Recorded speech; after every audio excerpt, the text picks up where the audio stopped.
बंदी छोड़ सतगुरु रामपाल जी परमेश्वर जी की जय हो। परम पिता परमात्मा सारी सृष्टि के रचनहार कुल मालिक असंख्य ब्रह्मांडों के स्वामी जगत गुरु तीनों लोकों में प्रवेश करके सबका धारण पोषण करने वाले राजाधिराज आत्माधार नाथों के नाथ देवों के देव महादेव सर्वेश्वर महेश्वर मृत्युंजय अजरो अमर आदि अनादि सनातनी प्रभु जगत पिता जगदीश्वर श्री श्री 1008 की उपाधि के वास्तविक अधिकारी अकाल मूर्त शब्द स्वरूपी राम वासुदेव सर्वगतम परम परम पूज्य प्रथम पूज्य परम संत परम पुरुष परम धनी परम दयालु सत्य कबीर हक्का कबीर अल्लाहु कबीर अल्लाहु अकबर बाखबर अल्लाह ताला जगत के तारणहार जगत के मुक्तिदाता जगत के जगन्नाथ हारे के सहारे हिंदुओं के राम मुसलमानों के अल्लाह सिखों के वाहिगुरु ईसाइयों के मसीह दया के सागर दया निधि करुणा के सागर करुणा निधि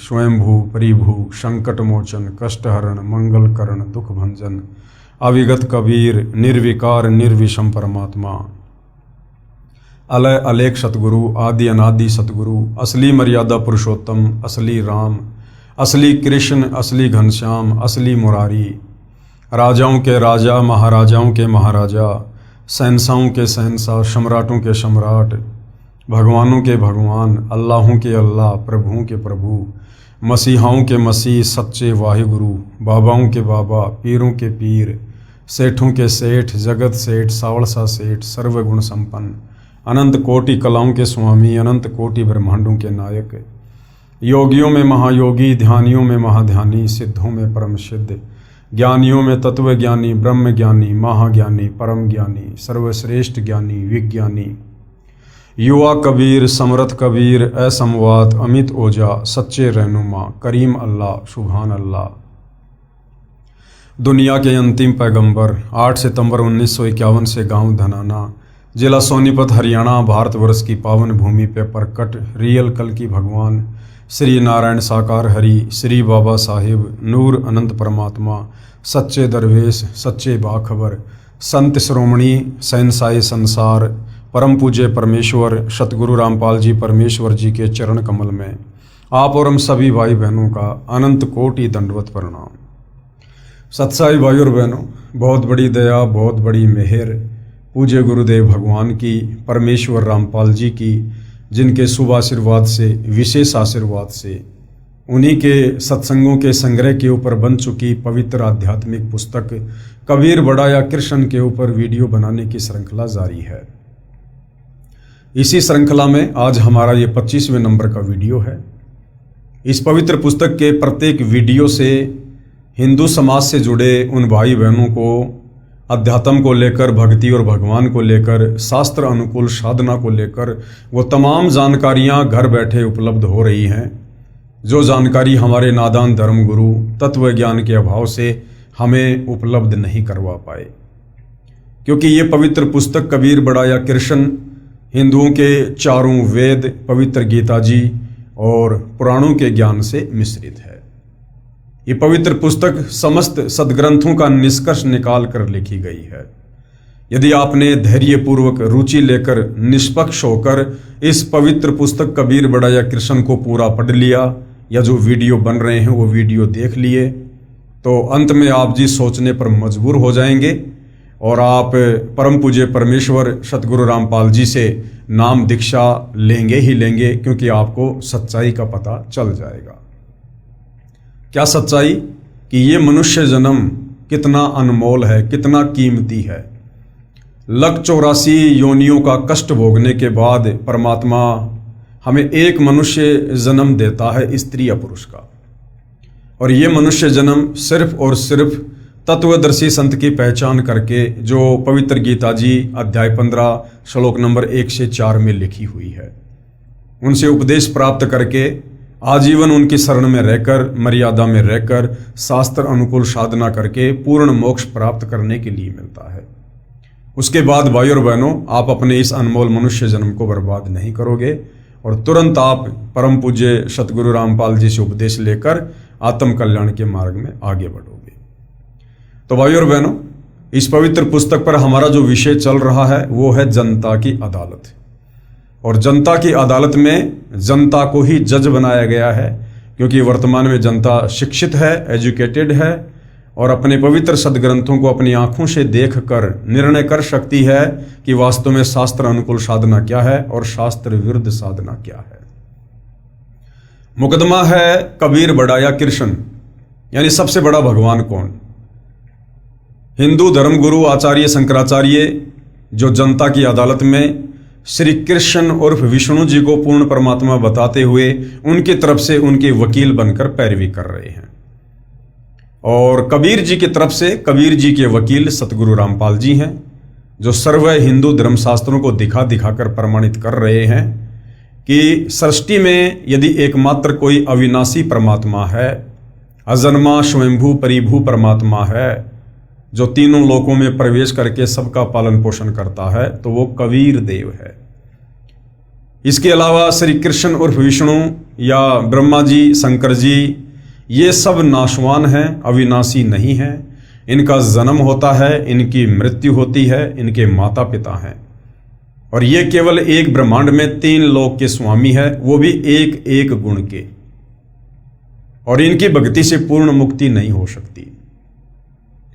अब जनता की अदालत में मामला चल रहा है, तो जनता को प्रमाण भी दिखाने पड़े, और सतगुरु रामपाल जी ने सर्व हिंदू धर्मशास्त्रों से प्रमाण दिखा दिखा के जनता की लगभग आंखें खोल दी हैं, और अब जनता भी अध्यात्म को और अधिक जानने में रुचि दिखा रही है।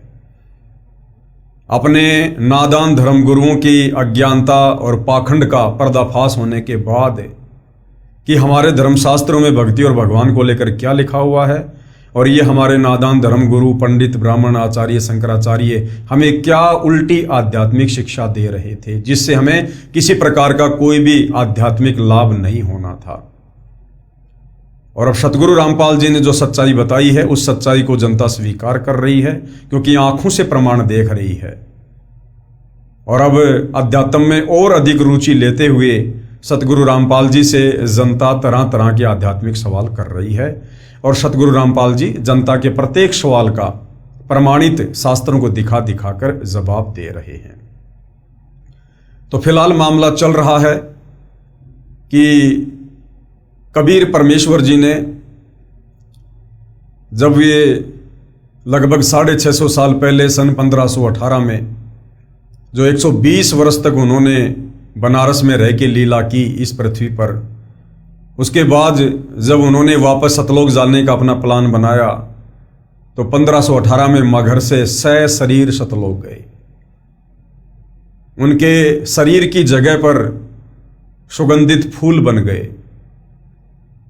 मगहर में आज भी वहां पर यादगार बनी हुई है हिंदू और मुसलमानों की। हिंदुओं ने अपना एक मंदिर बना दिया, मुसलमानों ने अपनी एक मस्जिद बना दी, और एक ये प्रमाण छोड़ दिया कि सन 1518 में कबीर जी आम व्यक्तियों की तरह शरीर छोड़कर मरकर नहीं गए, क्योंकि कबीर परमेश्वर 4 दाग में नहीं आते हैं। ना सतगुरु जननी जने जाके माना बाप, पिंड ब्रह्मण से रहित है ना वाती नो ताप। कबीर परमेश्वर कभी भी 4 दाग में नहीं आते हैं, उनका कभी भी अंतिम संस्कार नहीं होता है। वे सशरीर आते हैं और सशरीर ही जाते हैं। और उस समय भविष्य वक्ताओं ने भविष्यवाणियां कर रखी थी कि इस समय मगहर में हिंदू मुसलमानों का बहुत भयंकर युद्ध होगा और करोड़ों लोग मरेंगे, और वास्तव में ऐसा ही होना था। लेकिन कबीर परमेश्वर समर्थ हैं, ये जो चाहे सो कर सकते हैं, इनके ऊपर और कोई शक्ति नहीं है, ये सर्व सिद्धियों के स्वामी हैं। और कबीर जी ने जाते जाते उस अनर्थ को टाल दिया, जबकि श्री कृष्ण जी की तुलना करके उन्होंने बताया कि श्री कृष्ण जी का अंत कितना दुखमय हुआ। एक बालिया नाम के शिकारी ने उनके पैर में जहरीला तीर मारा। दुर्वासा ऋषि के श्राप के चलते श्री कृष्ण जी की आंखों के सामने पूरा यादव कुल आपस में कट कट कर मर गया। श्री कृष्ण जी के 10,000 पुत्र आपस में दुर्वासा के श्राप के कारण कट कट के मरे। श्री कृष्ण ना अपना बचाव कर पाया, ना अपने कुल का, ना अपने परिवार का, ना अपने समाज का। और कबीर जी ने जो गृह युद्ध होना था उसको भी अपनी समर्थता से टाल दिया। और मगर में आज भी हिंदू और मुसलमान ऐसे रहते हैं जैसे एक माँ के दो बेटे हैं। यानी धर्म के नाम पर आज तक कभी हिंदू और मुसलमानों का मगर में कोई झगड़ा नहीं हुआ। तो यहां पर जनता की अदालत में जनता को श्री कृष्ण और विष्णु और कबीर परमेश्वर जी की तुलना करके ये समझाया जा रहा है कि वास्तव में सर्वशक्तिमान समर्थ परमात्मा कौन है। उसके बाद दिल्ली का बादशाह सिकंदर लोदी, जिसको असाध्य जलन का रोग था, किसी भी प्रकार से कोई राहत प्राप्त नहीं हो पा रही थी, फिर वो भी अंत में कबीर जी की शरण में गया और कबीर परमेश्वर जी ने आशीर्वाद मात्र से उनका असाध्य जलन का रोग ठीक कर दिया।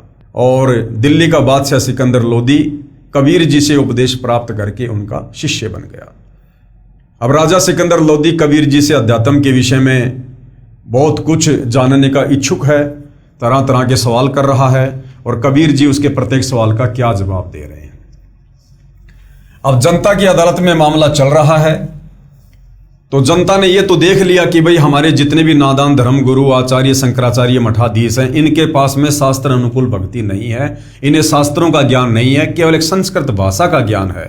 और संस्कृत भाषा का ज्ञान होने मात्र से हम धर्मशास्त्रों का निष्कर्ष निकाल लेंगे, ऐसा संभव नहीं है, क्योंकि तत्व ज्ञान के बिना हम किसी भी धर्मशास्त्र का निष्कर्ष नहीं निकाल सकते। और तत्व ज्ञान को देने के लिए खुद परमात्मा ही धरती पर सतगुरु रूप में प्रकट होते हैं। तो जनता को यह तो क्लियर हो गया कि जो भक्ति वर्तमान में हिंदू समाज में है, आचार्य शंकराचार्य दे रहे हैं, इस भक्ति से हमारी मुक्ति नहीं हो सकती, ना हमें किसी प्रकार का कोई भौतिक लाभ हो सकता है। और कबीर जी की भक्ति से ही हमारे सर्व कार्य सिद्ध होंगे और हमें मोक्ष भी मिलेगा। तो जनता अब क्या कह रही है जनता की अदालत में कबीर जी के वकील सतगुरु रामपाल जी से। प्रश्न नंबर 22, जो साधना हम पहले कर रहे हैं क्या वह त्यागनी पड़ेगी?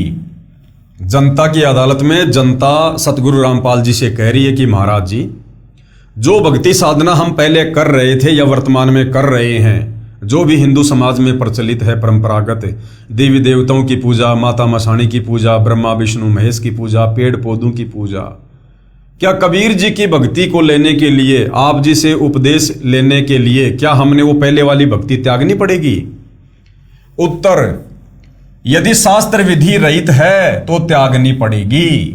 जो भक्ति आप ब्रह्मा विष्णु महेश की, देवी देवताओं की, माता मसाणी की कर रहे हो, यदि वो शास्त्रों के विरुद्ध है, मनमाना आचरण है, किसी भी शास्त्र में उस भक्ति को करने का उल्लेख नहीं है, तो आपने वो भक्ति त्यागनी ही पड़ेगी।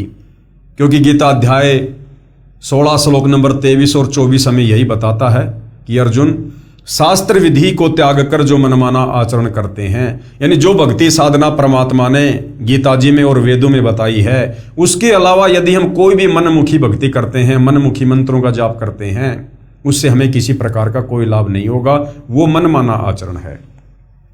तो सतगुरु रामपाल जी कह रहे हैं, यदि शास्त्र विधि रहित है तो फिर त्यागनी पड़ेगी। यदि अनाधिकारी से दीक्षा ले रखी है, उसका कोई लाभ नहीं होना, पूर्ण गुरु से साधना की दीक्षा लेनी पड़ेगी। और पूर्ण गुरु कौन होता है?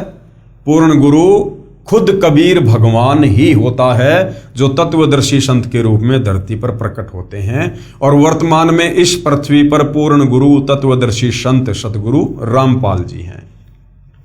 प्रश्न नंबर 23, परमात्मा साकार है या निराकार है?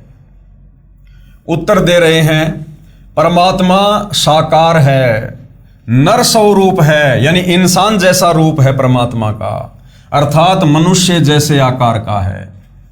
अव्यक्त का अर्थ निराकार नहीं होता है, साकार होता है।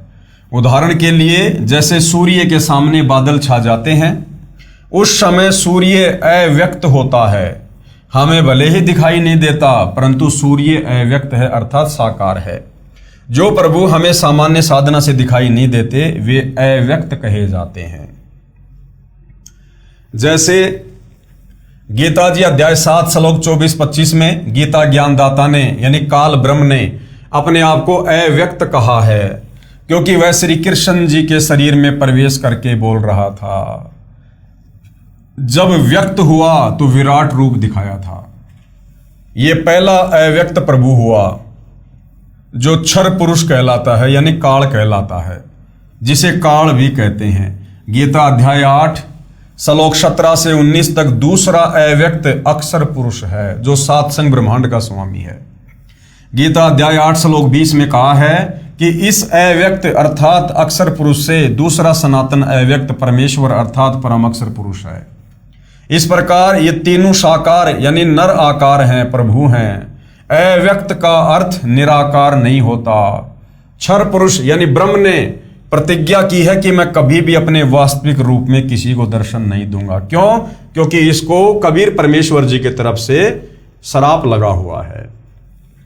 प्रमाण गीता अध्याय 11 श्लोक 47 और 48 में, जिसमें कहा है कि हे अर्जुन, ये मेरा विराट रूप आपने देखा, ये मेरा रूप आपके अलावा पहले किसी ने नहीं देखा, मैंने तुझ पर अनुग्रह करके दिखाया है। ये देखिएगा पवित्र गीता जी पेश है। गीता जी अध्याय 11 श्लोक 47 की फोटोकॉपी। मया प्रश्नेन तव अर्जुन इदम रूपम परम दर्शितम आत्मयोगात तेजोमयम विश्वम अनंतम आधम। क्या लिखा है यहां पर? इस प्रकार अर्जुन की प्रार्थना को सुनकर श्री भगवान बोले यानी काल ब्रह्म बोला, हे अर्जुन, अनुग्रह पूर्वक मैंने अपनी योग शक्ति के प्रभाव से यह मेरा परम तेजोमय सबका आदि और सीमा रहित विराट रूप तुझको दिखलाया है, जिसे तेरे अतिरिक्त दूसरे किसी ने पहले नहीं देखा। यानी जो काल है वो निराकार नहीं है, वो अव्यक्त है, दूसरे के शरीर में प्रवेश करके अपना काम करता है, अपना ज्ञान देता है। गीता अध्याय 11 श्लोक 48 में कहा कि ये मेरा स्वरूप न तो वेदों में वर्णित विधि से, न जप से, न तप से, न यज्ञ आदि से देखा जा सकता है। इससे सिद्ध हुआ कि क्षर पुरुष यानी गीता ज्ञानदाता ये काल को किसी भी ऋषि, महर्षि व साधक ने नहीं देखा, जिस कारण से इसे निराकार मान बैठे। सूक्ष्म वेद यानी तत्व ज्ञान में कहा है कि खोजत खोजत था किया, अंत में कहा बेचून, न गुरु पूरा न साधना सत्य, हो रहे जूनम जून।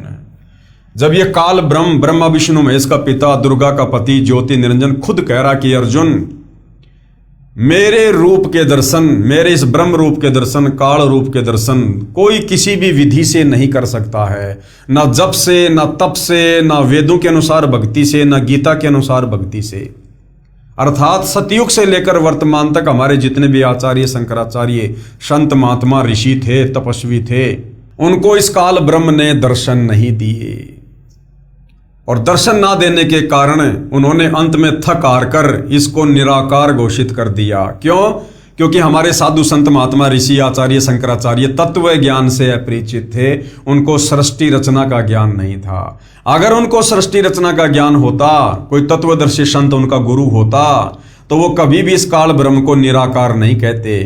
फिर उन्हें पता होता कि इसको एक भयंकर श्राप लगा हुआ है, इसने सतलोक में बहुत बड़ी गलती की थी, उसकी सजा स्वरूप परमेश्वर ने इसको श्राप दिया है। उस श्राप के चलते ये अव्यक्त रहता है, छुपा रहता है, अपने काल रूप में किसी को दर्शन नहीं देता, इसने प्रतिज्ञा कर रखी है। तो हमारे नादान धर्म गुरुओं को सृष्टि रचना का ज्ञान नहीं था, जिस कारण से इस ब्रह्म की साधना करते करते भी इन्होंने ब्रह्म के दर्शन नहीं किए। क्योंकि ब्रह्म खुद कह रहा है गीता अध्याय 11 श्लोक 48 में कि ये मेरा स्वरूप न तो वेदों में वर्णित विधि से, चाहे कितना ही वेद पढ़ लो, वेदों के अनुसार ओम नाम की साधना कर लो, दर्शन नहीं दूंगा। ना जप से, चाहे कितने नाम जाप कर लो, ना तप से, चाहे कितने दिन खड़े रहो, कितना ही भयंकर तप करो, ना यज्ञ से, चाहे कितने यज्ञ करो, मैं अपना वास्तविक रूप नहीं दिखाऊंगा। इससे सिद्ध हुआ कि क्षर पुरुष यानी गीता ज्ञानदाता को किसी भी ऋषि, महर्षि व साधक ने नहीं देखा, जिस कारण से इसे निराकार मान बैठे। सूक्ष्म वेद तत्व ज्ञान में कहा है कि खोजत खोजत थकिया, अंत में कहा बेचून। बेचारे साधना कर करके थक गए ऋषि महात्मा, और अंत में अपना क्या निष्कर्ष दे दिया समाज को कि परमात्मा निराकार है, ब्रह्म निराकार है। न गुरु पूरा न साधना सत्य, हो रहे जूनम जून, और 84 लाख योनियों में इसी प्रकार से फंसे हुए हैं। पेश है गीता अध्याय 11 श्लोक 48 की फोटोकॉपी। ये श्लोक आप जियों के सामने है।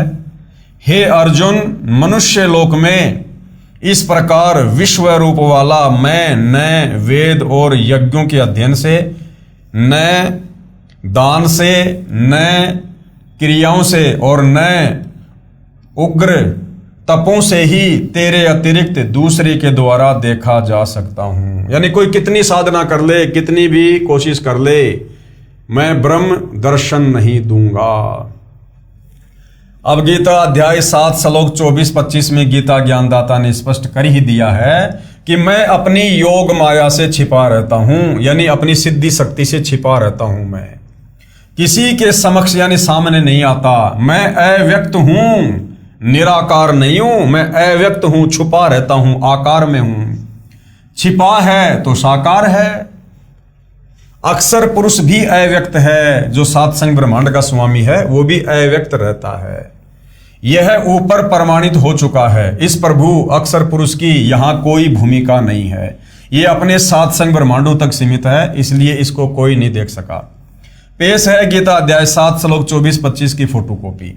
गीता अध्याय 7 श्लोक 24 की फोटोकॉपी। अव्यक्तम व्यक्तिम आपनम मनन्ते माम अबुद्धे परम भावम अजानतम मम अव्ययम अनुत्तमम।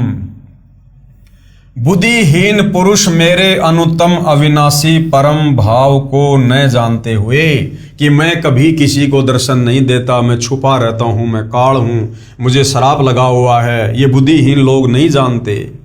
अब इन बुद्धिहीन लोगों में हमारे पंडित, ब्राह्मण, धर्मगुरु, आचार्य, शंकराचार्य सब आ गए। मन इंद्रियों से परे मुझ सच्चिदानंद घन परमात्मा को मनुष्य की भांति जन्म कर व्यक्ति भाव को प्राप्त हुआ मानते हैं। ये मुझे श्री कृष्ण जी की तरह जन्म लेकर आया हुआ मानते हैं, लेकिन मैं जन्म नहीं लेता। गीता अध्याय 7 श्लोक 25 की फोटोकॉपी। अपनी योग माया से छिपा हुआ, यानी मैं छिपा हुआ रहता हूं। अब जो छिपा हुआ है इसका मतलब साकार है। मैं यानी ब्रह्म काल सबके प्रत्यक्ष यानी सामने नहीं होता, इसलिए यह अज्ञानी जन समुदाय मुझ जन्म रहित अविनाशी परमेश्वर को नहीं जानता, अर्थात मुझको जन्मने मरने वाला समझता है। परम अक्षर पुरुष यानी कबीर देव, कबीर परमात्मा, इस प्रभु की सर्व ब्रह्मांडों में भूमिका है। ये परमात्मा जब चाहे किसी भी ब्रह्मांड में आ सकते हैं, जा सकते हैं। ये काल के किस ब्रह्मांड में आ जाते हैं, अक्षर पुरुष के साथ संग ब्रह्मांडों में चले जाते हैं। ऊपर के चारों अजरो अमर अविनाशी लोकों में भ्रमण करते रहते हैं, क्योंकि ये सारी सृष्टि के मालिक हैं। ये सत्य लोक में रहते हैं, जो काल लोक 21 ब्रह्मांड से 16 संग कोस दूर है। एक कोस लगभग 3 किलोमीटर का होता है। इसकी प्राप्ति की साधना वेदों, चारों वेदों में वर्णित नहीं है। कबीर परमेश्वर को प्राप्त करने की साधना, सतलोक जाने का मार्ग इन चारों वेदों में नहीं है। वो कंप्लीट मार्ग बताने के लिए खुद कबीर परमात्मा तत्वदर्शी संत के रूप में आते हैं, जिस कारण से इस प्रभु को कोई नहीं देख सका। जब ये प्रभु परम अक्षर ब्रह्म यानी कबीर देव पृथ्वी पर सशरीर प्रकट होता है तो कोई इन्हें पहचान नहीं पाता। परमात्मा कबीर जी ने कहा है कि हम ही अलख अल्लाह हैं, कुतुब गोश और पीर, गरीब दास खालिक धनी और हमरा नाम कबीर। हम पूर्ण परमात्मा हैं, हम ही पीर अर्थात सत्य ज्ञान देने वाले सतगुरु हैं। सर्व सृष्टि का मालिक भी मैं ही हूं, मेरा नाम कबीर है। परंतु सर्व साधकों, ऋषियों, महर्षियों ने यही ज्ञान दृढ़ कर रखा होता है कि परमात्मा तो निराकार है, क्योंकि हमारे इन नादान धर्म गुरुओं ने ब्रह्म की साधना करते करते अंत में समाज को ये निष्कर्ष निकाल के दे दिया कि परमात्मा निराकार है, और सदियों से यही रट्टा लगाते हुए आ रहे हैं। और जब वो कबीर परमात्मा धरती पर सशरीर प्रकट होता है मनुष्य रूप में अपने तेजोमय शरीर को हल्का करके, तो हम तो पहले से ही अज्ञान वाली चश्मा अपनी आंखों पर लगाए हुए हैं नादान धर्मगुरुओं के कहने पर। और जब वो भगवान आकर कहता है कि मैं भगवान हूं, मैं परमात्मा हूं, तो हम उसकी बातों पर यकीन नहीं करते, क्योंकि हम परमात्मा को निराकार मान चुके होते हैं। और कहते हैं कि वो देखा नहीं जा सकता। ये पृथ्वी पर विचरने वाला जुलाहा धानक कबीर एक कवि कैसे परम अक्षर ब्रह्म हो सकता है? उसका समाधान इस प्रकार है। विश्व में कोई भी परमात्मा चाहने वाला बुद्धिमान व्यक्ति चारों वेदों यानी ऋग्वेद, यजुर्वेद, सामवेद तथा अथर्ववेद को गलत नहीं मानता। यानी वेदों को सभी लोग सत्य मानते हैं। वर्तमान में आर्य समाज के प्रवर्तक महर्षि दयानंद को वेदों का पूर्ण विद्वान माना जाता रहा है। इनका भी यह कहना है कि परमात्मा निराकार है। आर्य समाज और महर्षि दयानंद वेदों के ज्ञान को सत्य मानते हैं। इन्होंने स्वयं ही वेदों का हिंदी अनुवाद किया है, जिसमें स्पष्ट लिखा है कि परमात्मा ऊपर के लोक में रहता है। अब रहता है तो भाई साकार भी है, नराकार भी है। वहां से गति करके यानी चलकर सशरीर पृथ्वी पर आता है। अच्छी आत्माओं को मिलता है, उनको यथार्थ भक्ति का ज्ञान सुनाता है। परमात्मा तत्व ज्ञान अपने मुख कमल से उच्चारण करके लोकोक्तियों, साखियों, शब्दों, दोहों तथा चौपाइयों के रूप में पदों द्वारा बोलता है, जिस कारण से प्रसिद्ध कवि की उपाधि भी प्राप्त करता है। कवियों की तरह आचरण करता हुआ पृथ्वी के ऊपर विचरण करता रहता है। भक्ति के गुप्त मंत्रों का आविष्कार करके साधकों को बताता है और भक्ति करने के लिए प्रेरणा करता है, सत्संग सुना के। प्रमाण देखिए वेदों के निम्न मंत्रों की फोटोकॉपियां इस पुस्तक के पेज नंबर 314 पर। ऋग्वेद मंडल 9 सूक्त 86 मंत्र 26 और 27। ऋग्वेद मंडल 9 सूक्त 82 मंत्र 1 और 2। ऋग्वेद मंडल 9 सूक्त 96 मंत्र 16 से 20। ऋग्वेद मंडल 9 सूक्त 94 मंत्र 1। ऋग्वेद मंडल 9 सूक्त 95 मंत्र 2। ऋग्वेद मंडल 9 सूक्त 54 मंत्र 3। ऋग्वेद मंडल 9 सूक्त 20 मंत्र 1। और भी अनेकों वेद मंत्रों में उपरोक्त प्रमाण है। क्या प्रमाण है? कि परमात्मा मनुष्य जैसा नर आकार में है, नराकार है। श्रीमद् भगवद गीता अध्याय 4 श्लोक 32 तथा 34 में भी प्रमाण है। गीता ज्ञानदाता ने यानी काल ब्रह्म ने बताया कि हे अर्जुन, परम अक्षर ब्रह्म यानी कबीर देव अपने मुख कमल से तत्व ज्ञान बोलकर बताता है। उस सच्चिदानंद घन ब्रह्म की वाणी में यज्ञों अर्थात धार्मिक अनुष्ठानों की जानकारी विस्तार से कही गई है।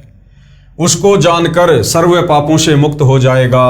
फिर गीता अध्याय 4 श्लोक 34 में क्या कहा है कि उस ज्ञान को, जो ज्ञान कबीर परमात्मा खुद धरती पर प्रकट होकर अपने मुख कमल से वाणियों द्वारा उच्चारण करके बोलता है, उस ज्ञान को तू तत्वदर्शी संतों के पास जाकर समझ। यानी गीता ज्ञानदाता काल ब्रह्म कह रहा है कि वो ज्ञान मेरे पास भी नहीं है, वो तत्व ज्ञान अर्जुन मुझे भी पता नहीं है। उस ज्ञान को तू तत्वदर्शी संतों के पास जाकर समझ। उनको दंडवत प्रणाम करके विनय पूर्वक प्रश्न करने से वे तत्वदर्शी संत तुझे तत्व ज्ञान का उपदेश करेंगे। ये प्रमाण आपको बताए। और विशेष बात यह है कि गीता चारों वेदों का सारांश है। इसमें सांकेतिक ज्ञान ज्यादा है। यह भी स्पष्ट हुआ कि तत्व ज्ञान गीता से भी भिन्न है, क्योंकि गीता जी में परमेश्वर की कंप्लीट जानकारी नहीं है। क्योंकि गीता का ज्ञान कौन दे रहा है? काल ब्रह्म, 21 ब्रह्मांड का स्वामी। अब इस काल से ज्यादा तो विद्वान कोई 21 ब्रह्मांड का प्राणी हो नहीं सकता। और वो 21 ब्रह्मांड का स्वामी काल ब्रह्म भी गीता का ज्ञान देते समय श्री कृष्ण जी के शरीर में प्रवेश करके कह रहा है अध्याय 4 श्लोक 34 में कि अर्जुन, मुझे भी पूरी जानकारी सृष्टि रचना की नहीं है, अध्यात्म की नहीं है। उसके लिए तू किसी तत्वदर्शी संत की शरण में जा। इसका मतलब गीता जी में उस पूर्ण ब्रह्म परमेश्वर परम अक्षर ब्रह्म की साधना का कंप्लीट ज्ञान नहीं है। वो तत्वदर्शी संत बताएगा। वह केवल तत्वदर्शी संत ही जानते हैं, जिनको परम अक्षर ब्रह्म स्वयं धरती पर प्रकट होकर बताते हैं।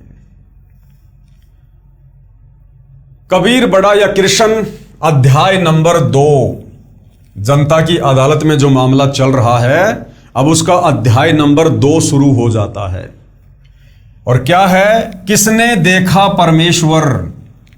कि भाई उस परम अक्षर ब्रह्म को, कबीर देव को, सारी सृष्टि के मालिक को, सच्चिदानंद घन ब्रह्म को, जिसको साकार परमात्मा बताया गया है, मनुष्य दृश्य बताया गया है, उस परमेश्वर को किसने देखा है?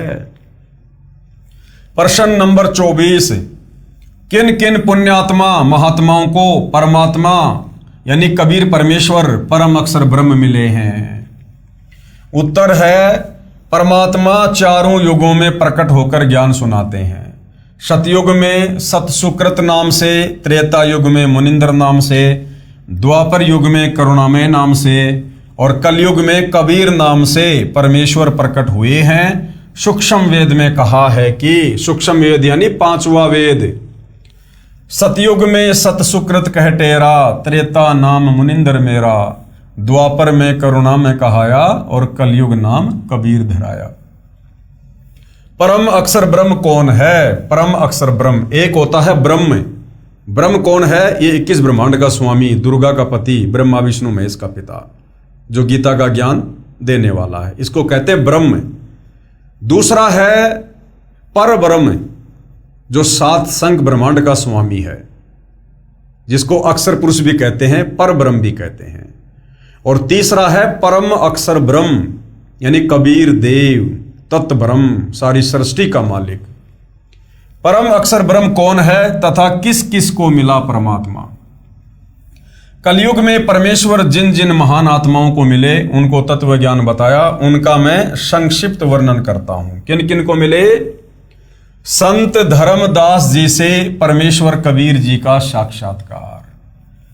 श्री धर्मदास जी बनिया जाति से थे, जो बांधवगढ़ यानी मध्य प्रदेश के रहने वाले बहुत धनी व्यक्ति थे। उनको भक्ति की प्रेरणा बचपन से ही थी, जिस कारण से एक रूपदास नाम के वैष्णव संत को गुरु धारण कर रखा था। हिंदू धर्म में जन्म होने के कारण संत रूपदास जी श्री धर्मदास जी को राम, कृष्ण, विष्णु तथा शंकर जी की भक्ति करने को कहते थे। एकादशी का व्रत, तीर्थों पर भ्रमण करना, श्राद्ध कर्म, पिंडोदक क्रिया सब करने की राय दे रखी थी। गुरु रूपदास जी द्वारा बताई सभी साधना श्री धर्मदास जी पूरी आस्था के साथ किया करते थे। गुरु रूपदास जी की आज्ञा लेकर धर्मदास जी मथुरा नगरी में तीर्थ दर्शन, तीर्थ स्नान करने तथा गिरिराज यानी गोवर्धन पर्वत की परिक्रमा करने के लिए गए हुए थे। परम अक्षर ब्रह्म यानी कबीर देव एक जिंदा महात्मा की वेशभूषा में धर्मदास जी को स्वयं मथुरा में मिले।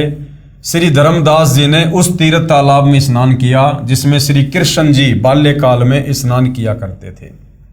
फिर उसी जल से एक लोटा भरकर लाए, भगवान श्री कृष्ण जी की पीतल की मूर्ति जिसको शालिग्राम कहते हैं उसके चरणों पर डालकर दूसरे बर्तन में डालकर चरणामृत बनाकर पिया। फिर शालिग्राम को स्नान करवाकर अपना कर्मकांड पूरा किया। एक स्थान को लीप कर अर्थात गारा तथा गाय का गोबर मिलाकर कुछ भूमि पर पलस्तर करके उस पर स्वच्छ कपड़ा बिछाकर श्रीमद् भगवत गीता का पाठ करने बैठे। ये सारी क्रिया जब धर्मदास जी कर रहे थे, परमात्मा जिंदा वेश में थोड़ी दूरी पर बैठे देख रहे थे। धर्मदास जी भी देख रहे थे कि एक मुसलमान संत मेरी भक्ति क्रियाओं को बहुत ध्यानपूर्वक देख रहा है। लगता है इसको हम हिंदुओं की साधना मन भा गई है। इसलिए श्रीमद् भगवत गीता का पाठ कुछ ऊंचे स्वर में करने लगा तथा हिंदी का अनुवाद भी पढ़ने लगा। परमेश्वर उठकर धर्मदास जी के निकट आकर बैठ गए। धर्मदास जी को अपना अनुमान सत्य लगा कि वास्तव में इस जिंदा वेशधारी बाबा को हमारे धर्म का भक्ति मार्ग अच्छा लग रहा है। इसलिए उस दिन गीता के कई अध्याय पढ़े तथा उनका अर्थ भी सुनाया। जब धर्मदास जी अपना दैनिक भक्ति कर्म कर चुका तब परमात्मा ने कहा कि हे महात्मा जी, आपका शुभ नाम क्या है? कौन जाति से हैं? आप जी कहाँ के निवासी हैं? किस धर्म पंथ से जुड़े हैं? कृपया बताने का कष्ट करें। मुझे आपका ज्ञान बहुत अच्छा लगा, मुझे भी कुछ भक्ति ज्ञान सुनाइए, आपकी अति कृपा होगी। यानी परमात्मा धर्मदास जी के निकट आने का प्रयास कर रहे हैं, धर्मदास जी की भूरी भूरी प्रशंसा करके। धर्मदास जी ने उत्तर दिया, मेरा नाम धर्मदास है, मैं बांधवगढ़ गांव का रहने वाला वैश्य कुल से हूं, यानी बनिया जाति से हूं। मैं वैष्णव पंथ से दीक्षित हूं, हिंदू धर्म में जन्मा हूं। मैंने पूरे निश्चय के साथ तथा अच्छी तरह ज्ञान समझकर वैष्णव पंथ से दीक्षा ली है। मेरे गुरुदेव श्री रूपदास जी हैं। अध्यात्म ज्ञान से मैं परिपूर्ण हूँ। अन्य किसी की बातों में आने वाला मैं नहीं हूँ। राम कृष्ण जो श्री विष्णु जी के ही अवतार हुए हैं तथा भगवान शंकर की भी पूजा करता हूँ। एकादशी का व्रत रखता हूँ, तीर्थों में जाता हूँ, वहाँ दान करता हूँ, शालिग्राम की पूजा रोज करता हूँ। ये पवित्र पुस्तक श्रीमद् भगवद गीता है, इसका नित्य पाठ करता हूँ। मैं अपने पूर्वजों का जो स्वर्गवासी हो चुके हैं श्राद्ध भी करता हूँ, पिंडदान भी करता हूँ। मैं कोई जीव हिंसा नहीं करता, मांस मदिरा तंबाकू सेवन नहीं करता। परमेश्वर कबीर जी ने पूछा कि आप जिस पुस्तक को पढ़ रहे थे इसका नाम क्या है? धर्मदास जी ने बताया कि ये श्रीमद् भगवत गीता है। हम शुद्ध रहते हैं, शूद्र को निकट भी नहीं आने देते, यानी हम मांस वगैरह नहीं खाते। प्रश्न नंबर 25, कबीर जी जिंदा रूप में आप क्या नाम जाप करते हो? अब महात्मा संत की वेशभूषा में, जिंदा बाबा की वेशभूषा में धर्मदास जी से कबीर परमात्मा ने पूछा कि आप क्या मंत्र जाप करते हो महात्मा जी? तो धर्मदास जी ने बताया, उत्तर धर्मदास जी का, हम हरे कृष्ण कृष्ण कृष्ण हरे हरे, ओम नमः शिवाय, ओम भगवते वासुदेवाय नमः, राधे राधे श्याम मिला दे, गायत्री मंत्र का जाप 108 बार प्रतिदिन करता हूँ। विष्णु सहस्त्र नाम का जाप भी करता हूँ, यानी विष्णु जी के रोज 1000 मंत्रों का जाप करता हूँ। फिर कबीर परमात्मा जी ने सवाल किया, हे महात्मा धर्मदास, गीता का ज्ञान किसने दिया? उत्तर धर्मदास का, कुल के मालिक सर्वशक्तिमान भगवान श्री कृष्ण जी ने, यही श्री विष्णु जी हैं। फिर परमात्मा जी ने सवाल किया धर्मदास से, प्रश्न नंबर 27, जिंदा बाबा रूप में परमात्मा का प्रश्न। आप जी के पूज्य देव श्री कृष्ण अर्थात श्री विष्णु हैं, उनका बताया भक्ति ज्ञान गीता शास्त्र है। हे धर्मदास, एक किसान को वृद्ध अवस्था में पुत्र प्राप्त हुआ। किसान ने विचार किया कि जब तक पुत्र खेती बाड़ी करने योग्य होगा तब तक मेरी मृत्यु हो जाएगी। इसलिए उसने खेती करने का तरीका, अपना अनुभव एक बही यानी रजिस्टर में लिख दिया। अपने पुत्र से कहा कि बेटा, जब आप युवा हो जाओ तो मेरे इस रजिस्टर में लिखे अनुभव को बार बार पढ़ना, इसके अनुसार फसल बोना। कुछ दिन पश्चात पिता की मृत्यु हो गई। अब वो पुत्र प्रतिदिन अपने पिता के अनुभव का पाठ करने लगा, परंतु फसल का बीज व बिजाई सिंचाई उस अनुभव के विपरीत करता था। तो क्या वह पुत्र अपने खेती बाड़ी के कार्य में सफलता प्राप्त करेगा? तो धर्मदास जी ने कहा, इस प्रकार तो पुत्र निर्धन हो जाएगा। उसको तो पिता के लिखे अनुभव के अनुसार प्रत्येक कार्य करने चाहिए, वो तो मूर्ख पुत्र है। फिर आगे सवाल किया कबीर परमात्मा जी ने, प्रश्न नंबर 28, बाबा जिंदा रूप में भगवान जी का, हे धर्मदास, गीता शास्त्र आपके परम पिता भगवान कृष्ण और विष्णु जी का अनुभव तथा आपको आदेश है कि इस गीता शास्त्र में लिखे मेरे अनुभव को पढ़कर इसके अनुसार भक्ति करोगे तो मोक्ष प्राप्त करोगे। क्या आप जी गीता में लिखे श्री कृष्ण जी के आदेश अनुसार भक्ति कर रहे हो? क्या गीता में वे मंत्र जाप करने के लिए लिखे हैं जो आप जी के गुरु जी ने आप जी को जाप करने के लिए दिए हैं? हरे राम राम राम हरे हरे, हरे कृष्णा कृष्ण कृष्ण हरे हरे, ओम नमः शिवाय, ओम नमः भागवते वासुदेवाय नमः, राधे राधे श्याम मिला दे, गायत्री मंत्र तथा विष्णु सहस्त्र नाम। क्या गीता जी में एकादशी का व्रत करने तथा श्राद्ध कर्म करने और पिंडोदक क्रिया करने का आदेश है? तो धर्मदास जी ने क्या कहा? नहीं है। तो परमात्मा जी ने क्या बताया फिर आप जी तो उस किसान के बेटे वाला ही कार्य कर रहे हो जो पिताजी की आज्ञा की अवहेलना करके मनमानी विधि से गलत बीज गलत समय पर फसल बीज कर मूर्खता का प्रमाण दे रहा है। जिसे आपने मूर्ख कहा है, क्या आप जी उस किसान के मूर्ख बेटे से कम है? धर्मदास जी बोले, हे जिंदा, आप मुसलमान फकीर हैं, इसलिए हमारे हिंदू धर्म की भक्ति क्रिया व मंत्रों को गलत कह रहे हो। अब धर्मदास जी सत्य को स्वीकार नहीं कर रहा है और उल्टा परमात्मा जी को दोष दे रहा है कि तू मुसलमान है ना, इसलिए हम हिंदुओं की भक्ति क्रियाओं को गलत कह रहा है। अब उत्तर दिया परमात्मा ने कबीर जी का जिंदा रूप में उत्तर।